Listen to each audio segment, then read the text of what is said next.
ৰাতিপুৱাই আপোনালোকৰ কাৰণে লৈ আহিছোঁ এক ভাল খবৰ। 7 তাৰিখত অৰুণোদয় 3.0 সকলোকে পইচা সোমাব। লগতে মুখ্যমন্ত্ৰীয়ে ঘোষণা কৰিছে বহুকেইটা আঁচনি। আপোনালোকে ভ্ৰমণৰ ভিডিঅ' চাই থাকক। মুখ্যমন্ত্ৰী নিজে লাইভত আহি ঘোষণা কৰিছে। আপোনালোকৰ কাৰণে লৈ আহিছোঁ ভাল খবৰ। অহা 7 তাৰিখে অৰুণোদয় 3 এই আঁচনিৰ হিতাধিকাৰীসকলৰো পুঁজি আমি হস্তান্তৰ কৰিম।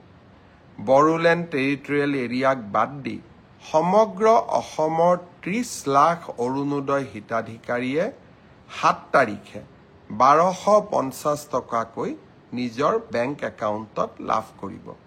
বহুদিনীয়া প্ৰতীক্ষাৰ অন্ত হ'ব।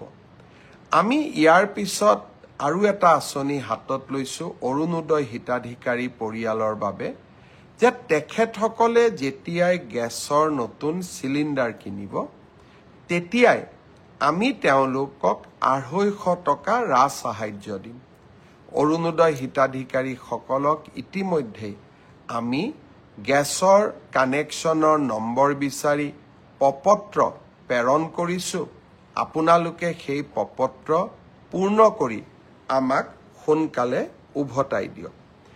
প্ৰতিশ্ৰুতি অনুসৰি অহা 1 নৱেম্বৰৰ পৰা আমাৰ ৰেচন দোকানসমূহত বিনামূলীয়া চাউলৰ লগতে আমি দালি, নিমখ আৰু চেনিও কম মূল্যত বিতৰণ কৰা আৰম্ভ কৰিম। ইয়াৰ সমান্তৰালভাৱে মহিলা উদ্যমিতা আঁচনিৰো পুঁজি বিতৰণৰ কাম চলি আছে। অহাকালি মই বিশ্বনাথ চাৰিআলিত যাম আৰু মহিলা উদ্যমিতা আঁচনিৰ পুঁজি বিতৰণ কৰিম।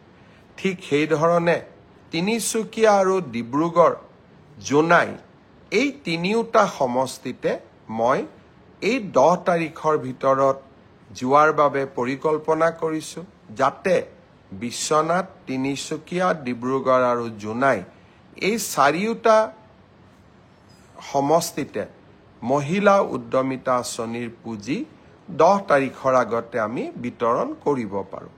সমান্তৰালভাৱে আমি আন সমষ্টিসমূহতো এনেকৈ মহিলা উদ্যমিতা আঁচনিৰ পুঁজি বিতৰণৰ কাম আমি হাতত ল'ম।